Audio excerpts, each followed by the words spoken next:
याद करिए 2017 के पहले यही राशन या तो सपा के लोग खा जाते थे, उनके गुर्गे खा जाते थे, या बहनची का हाथी टकार जाता था। बहनची के हाथी का पेट तो इतना बड़ा है कि पूरा उत्तर प्रदेश के गरीबों का राशन उसमें समा जाए तब भी उसका पेट नहीं भरता है। और इसलिए भाइयों बहनों, मैं आज आपका आह्वान करने के लिए इसीलिए आया हूं। पहले तो कोरोना कालखंड में यद्यपि मैं हालचाल लेने के लिए कोरोना उपचार की व्यवस्था देखने के लिए आया था, लेकिन उस समय यहां पर श्री पुष्पेंद्र सिंह चंदेल और श्री युवराज सिंह के नेतृत्व में विकास की जो योजनाएं चल रही थी, उन योजनाओं को आगे बढ़ाने के लिए और पर्यटन विकास की योजनाएं कैसे चलनी चाहिए, यहां पे स्वामी रोटी राम जी महाराज की समाधि स्थली के सुंदरीकरण के कार्य योजना, उसका एक उदाहरण आपके सामने है। कोरोना ने हमारे जीवन की गति को थामने का प्रयास किया, लेकिन हम रुके नहीं, डिगे नहीं, लगातार काम करते रहे। कभी यहां पर सांसद और विधायक तो मौजूद थे ही, बाबूराम निषाद भी लगातार यहां पर चेयरमैन के रूप में काम करते रहे, आपके बीच में कार्य करते रहे। जिलाध्यक्ष भारतीय जनता पार्टी का संगठन लगातार कार्य करता रहा। लेकिन क्या सपा बसपा के नेता, कांग्रेस के नेता भी चुनाव के उस कोरोना के दौरान आए थे? क्या हालचाल लेने के लिए आए थे? आज उनसे पूछा जाना चाहिए।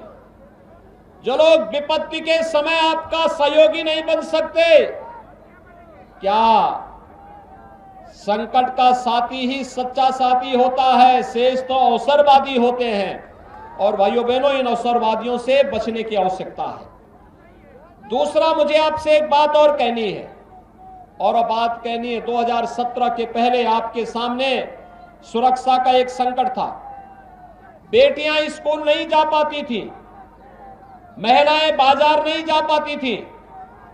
प्राकृतिक संसाधनों से भरपूर इस बुंदेलखंड के संसाधनों पर माफियाओं का कब्जा था। भू माफिया हावी थे, खनन माफिया हावी थे, वन माफिया हावी थे, और हर प्रकार का माफिया यहां हावी होकर के कैसे यहां की जिंदगी को तबाह कर रहा था। 2017 के बाद आपने इन माफियाओं को बर्बाद होते हुए देखा होगा। इन माफियाओं के ऊपर सरकार की शक्ति और सरकार के बुलडोजर को चलते हुए देखा होगा। और मैं आज एक बार फिर बुंदेलखंड की धरती को बताने के लिए आया हूं कि भाइयों बहनों, भारतीय जनता पार्टी की सरकार बनने दीजिए।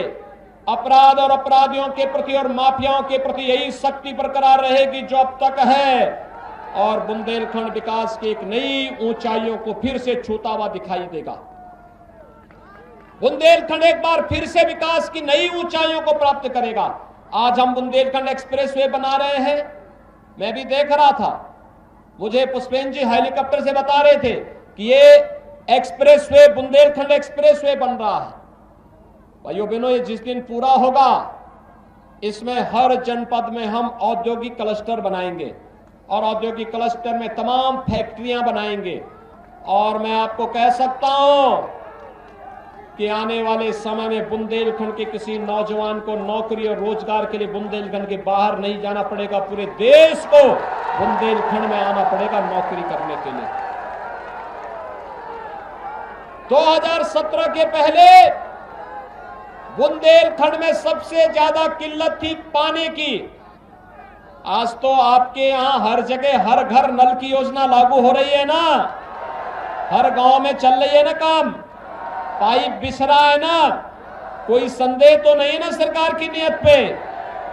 ये काम 2017 के पहले भी हो सकता था, लेकिन भाइयों बहनों, पहले की सरकारों में न विजन था, न इच्छा शक्ति थी, और जो कुछ बच जाता था वो भ्रष्टाचार के हवाले कर दिया जाता था।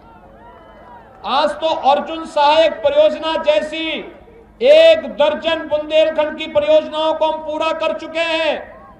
और अभी तो भाइयों बहनों, केन बेतवा नदी जोड़ो अभियान को आगे बढ़ा रहे हैं। 45,000 करोड़ रुपए का ये प्रोजेक्ट है। जिस दिन ये पूरा होगा, हमने पुष्पेंद्र जी से कहा है आप हमीरपुर की योजना भी बनाइए, केन बेतवा का पानी हमीरपुर में जहां आप कहेंगे वहां तक पहुंचाने का काम भी करेंगे, आप इसकी चिंता मत करना। भाइयों बहनों, 2017 के पहले क्या आपको बिजली मिलती थी? आज तो मिल रही होगी ना, क्योंकि सपा बसपा के लोग अंधेरे में रहने के आदी थे, इसलिए बिजली नहीं देते थे, क्योंकि रात के ही अंधेरे में यहां के संसाधनों पर डकैती डालते थे, किसानों के खेतों को काट करके लेके चले जाते थे, किसान के मशीन का जो है चोरी करके पंपिंग सेट उठा देते थे। आज तो चोरी नहीं होती होगी ना, आज तो अराजकता नहीं है ना। अंतिम डकैत गौरी यादव भी मारा जा चुका है, और कोई भी डकैत खड़ा होगा और बुंदेलखंड के संसाधनों पर हमला करेगा तो फिर उसकी वही दुर्गति होगी जो इससे पहले माफियाओं की हुई है।